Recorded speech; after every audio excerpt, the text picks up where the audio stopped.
Nagsasahod ako ng 3,400 or nasa 200. Ang sahod ko dito sa UK as dairy farm worker is sumasahod ako ng 251,000 pesos per month. Libre na. Libre ang bahay, libre ang council tax. Linis na yon, 250,000 pesos per month. No? Or 3,400. Good morning, no? Meron nag-comment na pa-rebuild daw ng sahod para ma-inspire yung ibang siguro yung mga dairy farm worker na nasa Pilipinas ngayon, na mga inspiring dairy farm workers na nagtitraining, no? Na nasa Pilipinas ngayon. Una sa lahat, no, papasalamat muna ako sa mga followers ko. Within 3 weeks na nakakuha tayo ng 3,500. Siguro ngayon nadagdagan pa, ngayon naging 3,600 followers tayo as of today, no? August 31, 2024. 12 o'clock dito ng tanghali sa UK. Sa Pilipinas, alas 7 ng gabi. So ngayon, bago ko sagutin kung magkano yung sinasahod ko, unahin ko muna yung tax. Dito sa UK, ang tax kasi namin is 20%, no? 20% yung kinakaltas sa amin. Then, yun. Ang pinakauna sa lahat, nag-training ako sa Pilipinas. Training, ganun. Mga training center, madami dyan sa Pilipinas. Kaya yung ibang nagtitraining dyan, huwag mawala ng pag-asa. Although nag-training na sila, hindi naman daw nila magamit yung training center. No, magagamit mo yan. Maniwala ka sa akin. Magagamit mo yan kasi dyan ako nagsimula eh. Dyan ako nagsimula bago ako pumunta ng ibang bansa na nag-explore ako. Nag-training ako, then nag-Japan, nag-New Zealand, nag-Canada, and then dito na ako sa UK, no? As dairy farm worker, no? So, una nag-Japan, then nag-New Zealand. Siguro sa New Zealand may mga naka-5 employer ako.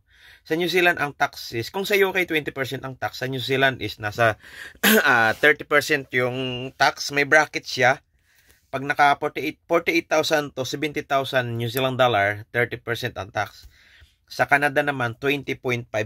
Naka-bracket din, 55,000 to 111,000 Canadian dollar. Sa UK naman, naka-bracket din siya. Basta hindi ka lumagpas ng 40,000 pounds per annum, still, 20% lang din yung tax mo. So, pasok pa rin sa 20% yung tax ko.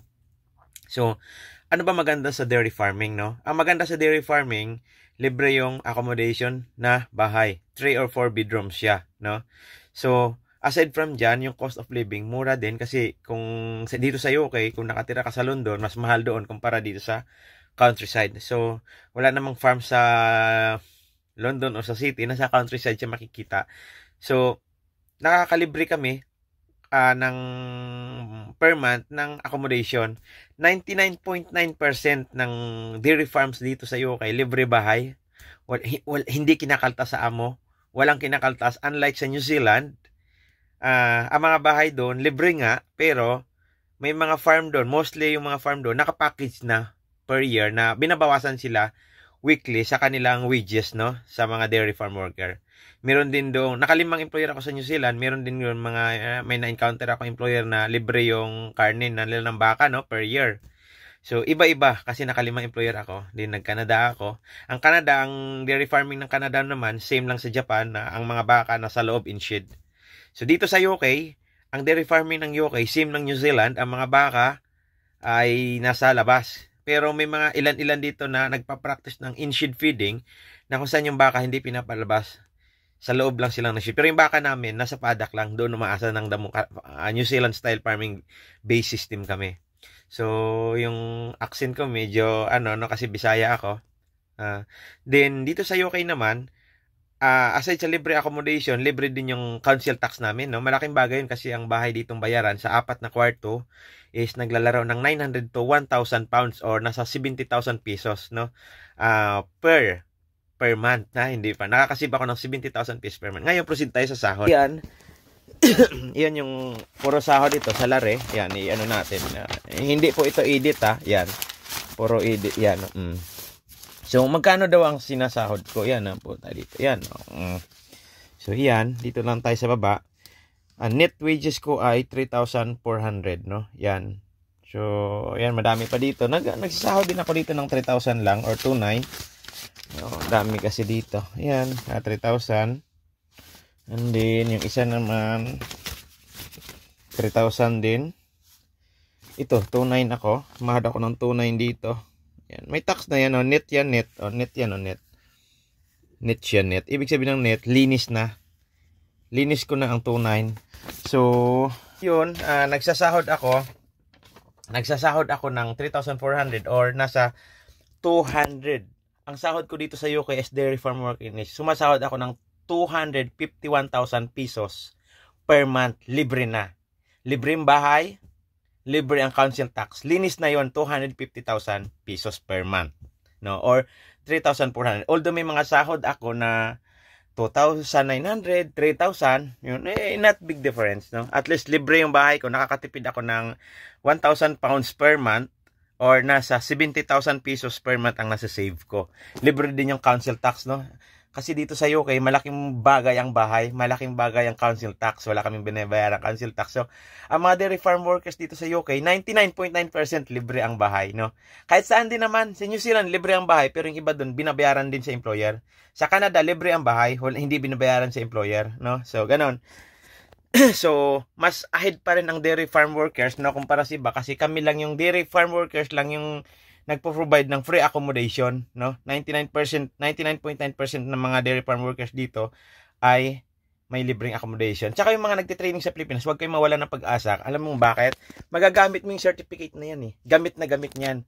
Meron mga training center diyan, merong sa Davao yata, may Buy Gatas, may MCCR Pascual Sinibesia, merong Santa Maria Dairy Farming. Magagamit niyo yan. Magagamit niyo mga certificate. Huwag kayong mawala ng pag-asa. Gamit ng, kasi halos lahat ng araw-araw merong merong hiring ng dairy farm worker. Ngayon, magkakaalaman naman sa cost of living. Ang cost of living ng countryside, actually nasa Somerset ako, Somerset, England. Mas mura kami kumpara sa London, no? Dito naman ang cost of living, makakabili ka dito ng 1 kilong bigas, 71 pounds or nasa 74 pesos per kilo. Then, may mga sibuyas dito sa lugar namin na nagtitinda ng 1 kilo ay nasa 95 pence or centavos or nasa 1 pounds na rin or nasa 72 pesos ang 1 kilo ng sibuyas. Sipin mo sa Pilipinas dati ang sibuyas na maabot ng 200 per kilo. So, mas mura pa rin dito sa UK, sa countryside area, no?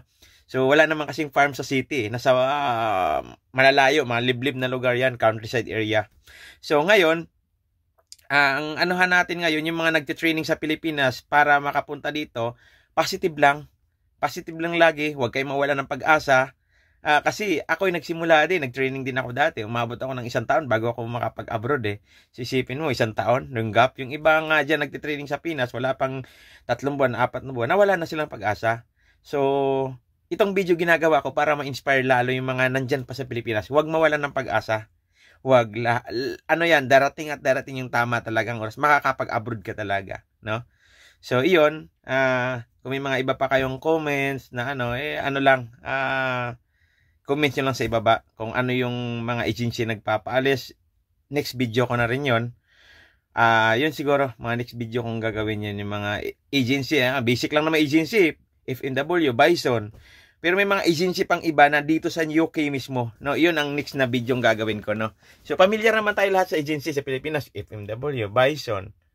So, iba-ibang agency. Madami pang agency sa Pilipinas. Yan ang pinaka-basic lang. Pero may mga agency din dito sa UK mismo na nag-hire sila sa Pilipinas ng mga dairy farm worker kahit wala kang experience. No? So, yan. Next video ko yun. Next video kong gagawin.